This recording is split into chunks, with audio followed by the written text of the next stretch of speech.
Give it up for Grimm, ladies and gentlemen.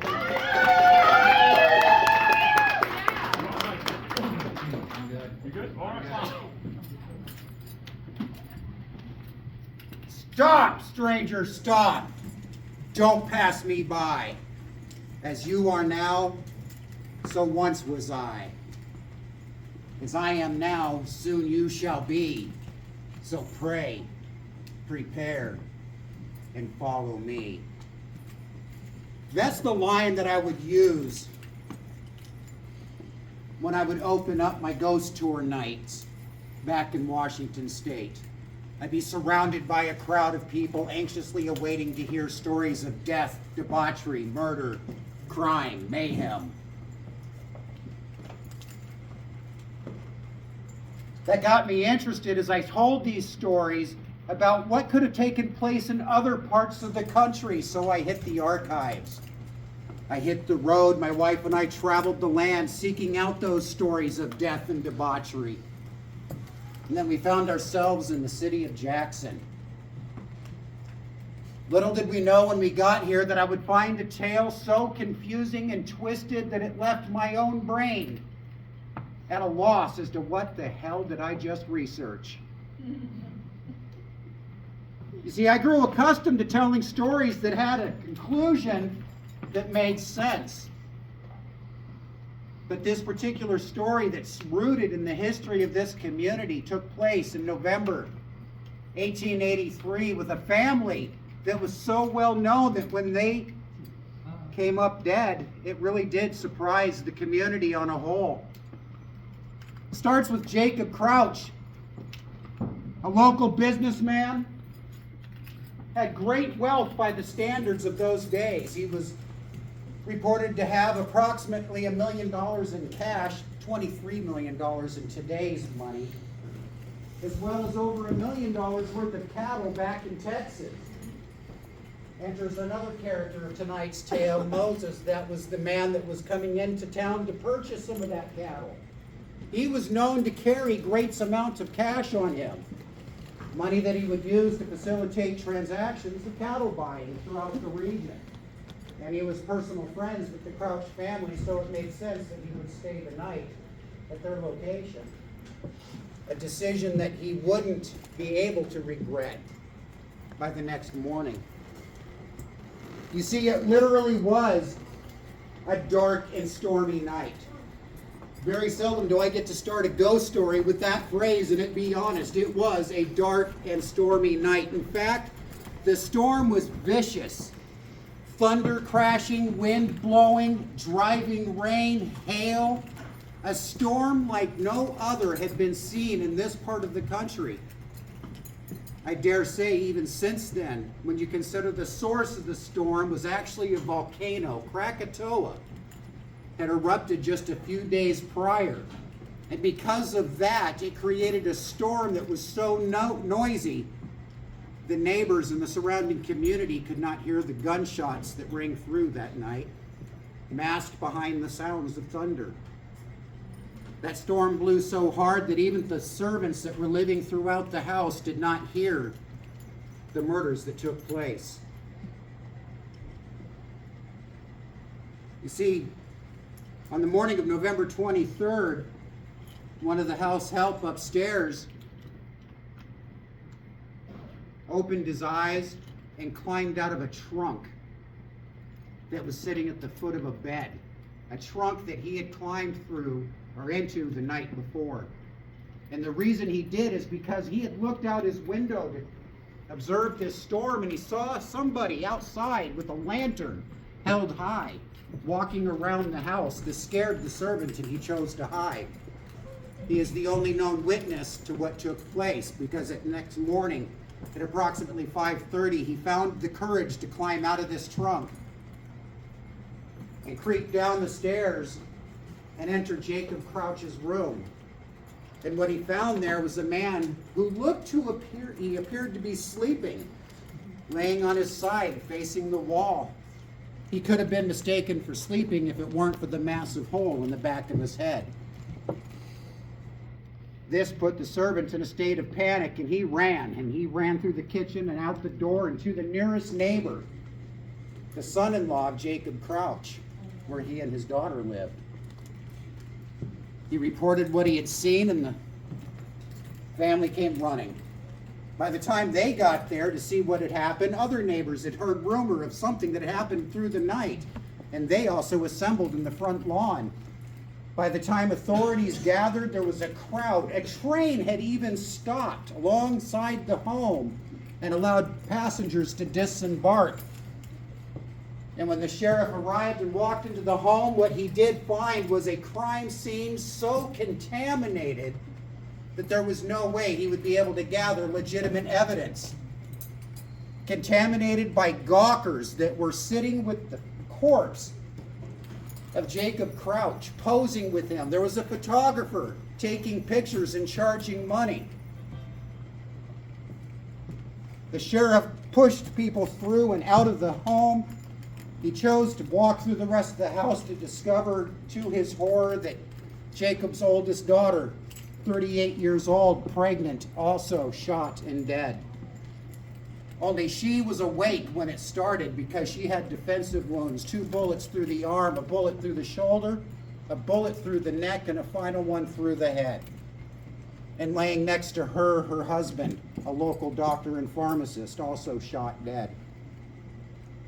The only witness, a servant that hid himself away in the trunk throughout the night because he knew something wasn't right. The sheriff decided that that must be his first suspect. He arrested the servant, placed him on the front porch, asked about the other house servants, discovered the one that works the kitchen had already started cooking breakfast, unaware that there had been a murder in the house until the tourists showed up to pose with the corpses. From the very moment of his death, Jacob became a tourist attraction that lasts to this day.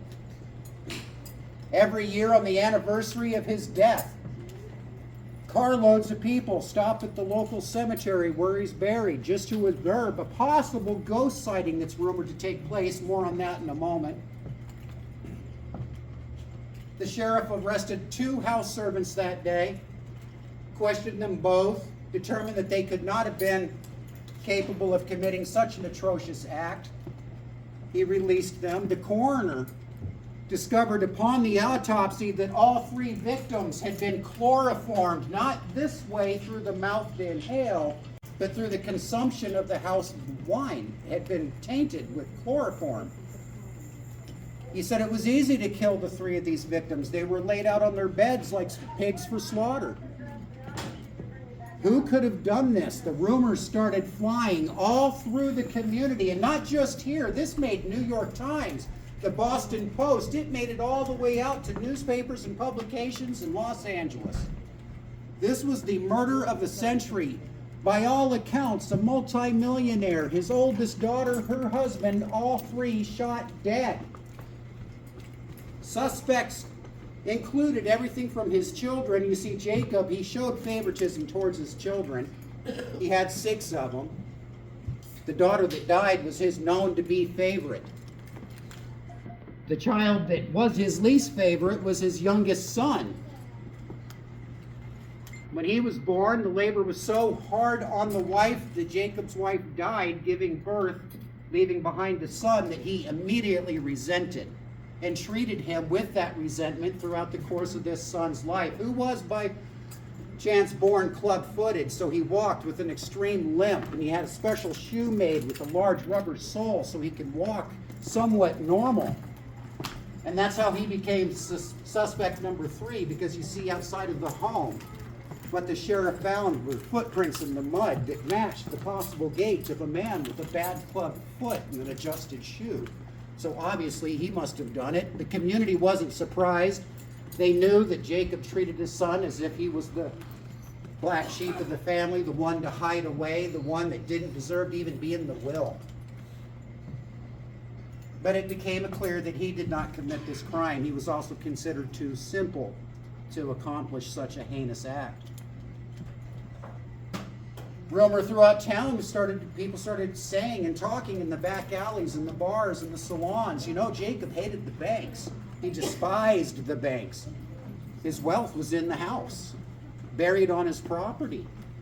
The cattle buyer, he had $20,000 approximately in that year's money on his possession to purchase cattle. That's a lot of money sequestered throughout the home and property. That's money worth maybe killing for. Enter the oldest son, the oldest child of Jacob. He was not even in town the day of the murder. He was actually down in Texas facilitating the cattle farm that the family owned. But rumors started circulating that maybe he sent some associates up to take care of his family so that way he can inherit all the wealth. Sheriffs had to dismiss that one. It turned out that he was going to get all the wealth anyway. Father was on his last legs as it was. There was no motive there. So he had to let the cowboy go. No suspects now. Another suspect came about because he started walking throughout town, so convinced he knew who the murderer was that he started blabbing and talking. Started talking about how the bankers in the community were not too sure of how to handle a rich millionaire that refused to use their banks. Some of the local business owners were resentful of the wealth that this man accumulated. So a man by the name of Joseph was around town. He was the local drunk, and if you bought him a drink, he'd gossip with you all night long. One bit of gossip for one drink, and by the end of the night, he had rattled off every person involved in the conspiracy to take this family out. Now, this could just be the musings of a drunk. A man that knows that he's got a good story to tell, and if he gets a drink out of it, all the better. But when the local paper up in Battle Creek announced that he was now the prime suspect, he knew too many details, he talked about too many people, that made him go, oh crap, what am I going to do other than, well, I better go kill the guy that wrote the article. So he left the tavern holding the newspaper in one hand and a .38 in the other. .38 happened to be the same caliber of weapon that was used to assassinate the Crouch family. He accosts the newspaper editor on the street and bang, shoots the editor square in the chest and then looks at his victim and goes, that wasn't the right guy. He shot the local dentist. In a panic, he jumped on the train that was going through town and it happened to be coming to Jackson. He was in Battle Creek, so he's on this train and he jumps off and they get into Jackson and he finds himself hidden in a hotel in downtown. And the sheriff hears where he's at, and the sheriff and a few deputies get together and they creep up to the hotel room and they have this plan formulated how they're going to walk into the room and gently arrest the man that is now suspected of murdering the Crouch family and is witnessed as the one that shot the dentist in Grand Rapids. Their intention was to arrest, or so they say, but when they opened up the door, the neighboring rooms, the folks that were staying in there, they all witnessed a different accounting of what the sheriff claimed he wanted, because the moment the door opened, was kicked in by the sheriff and his deputies, a loud gunshot rang out, just one.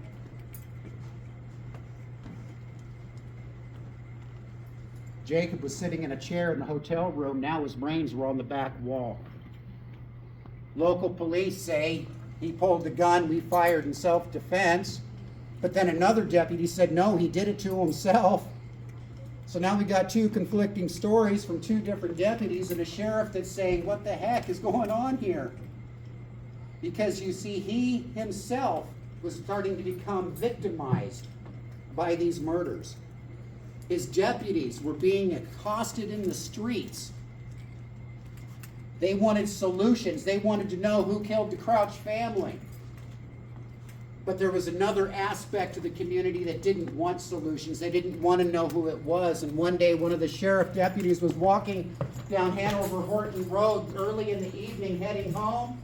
A carriage pulls up beside him, and a gunshot rings out, and the deputy hits the ground, shot through the chest, but he survives. He laid in the ditch long enough for help to arrive, and upon his recovery, he went to identify who it was that shot him, but his boss, the sheriff of the county, asked him not to let it go. And the investigation into the Crouch family murders was sealed and closed on that day. To this day, nobody knows who actually did it. There's a list of suspects a mile long, and it's all leading to one unfortunate conclusion, a ghost story that's pulled out of this. Jacob Crouch's daughter, who was shot and killed while pregnant, her husband shot and killed, buried at a cemetery here in Jackson. Jacob Crouch buried in a cemetery just outside of Horton, Michigan. But on the anniversary of that murder, cars line up down the roads, tour buses show up. Like I said, from the moment he died, he became a tourist attraction that lasts to this very day. People show up in droves in the hopes of seeing the ghost of his daughter materialize and drift down the road to his gravesite, where she will spend the night drifting above his grave until the sun starts to rise and that mist fades away. And there are those that say that event will continue year in and year out until the man or woman that committed the crime has been found. It's a little late for that, but I challenge you all to go online and start searching out what you might be able to find about the Crouch family murders and see if we can put a ghost story to rest. Thank you very much.